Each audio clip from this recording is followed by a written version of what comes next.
আমি মনে হচ্ছে আমার জীবনের সব থেকে সেরা খাবার খাচ্ছি এই খিচুড়ি এবং পেঁয়াজ ভর্তা এবং ডিম ভাজি। এমনি ওই ডাল ভর্তা খিচুড়ি ঢাকা শহরে যত স্টারে দিক এরকম স্বাদ ওরা দেখতে না দিতে পারে না। মরিচ ভর্তা, শুকনা মরিচ, এটা দেখ খিচুড়ি তো সেই আমি বইটা দাও তো। লাগে, সেই স্বাদ লাগে। তার সাথে ডিম ভাজি। আপনারা কৃষক ভাইয়েরা, জি ও এটা সকালে নাস্তা, দুপুরে আবার খাবার আসবে? না আমরা চলে যাবো ওরা তো যার যার বাড়ি ছেড়ে ও আচ্ছা, তো আপনারা কৃষক ভাইয়েরা জি এত কষ্ট করেন, কষ্ট না অভ্যাস হয়ে গেছে, এই আমাদের সুখ, তাই না?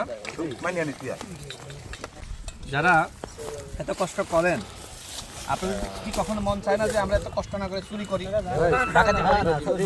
খাইতে খাওয়া ভালো। খেটে খাওয়া ভালো না? চুরি করে খাওয়াচ্ছে এরই শান্তিতে আছে সমাজে অনেকে মাদক বিক্রি করে, অনেকে সমাজে ইয়াবা বিক্রি করে, গাঁজা বিক্রি করে, এগুলো বিক্রি করে তরুণ সমাজকে ধ্বংস করছে, মানুষকে ধ্বংস করছে।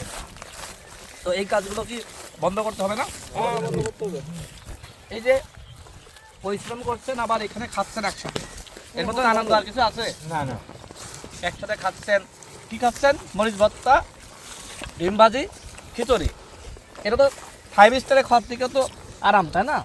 অন্যায় করে অপরাধ করে ওই 5 স্টারে খাওয়ার থেকে এই ধান খেতে এখানে চাষ করে কষ্ট করে খাওয়া ভালো। এটাও শিখে, নিজেরা খাচ্ছে হ্যাঁ নিজেকে তো নিজেরা খাচ্ছে না সেটাই তো, এই খাওয়ার ভিতরে কোনো হারাম নাই আছে। এই কষ্ট করছেন আল্লাহর কাছে কিন্তু জবাবদিহিতা করা লাগবে না। কিন্তু যে অপরাধ করছে, অন্যায় করছে, মাংস খাচ্ছে, পোলাও খাচ্ছে, ও কিন্তু সুখে নাই, না না আছে। দেখবেন যে ও ঘুমাইতে পারে না, ওর ঘুমের ওষুধ ছাড়া ঘুমায় না।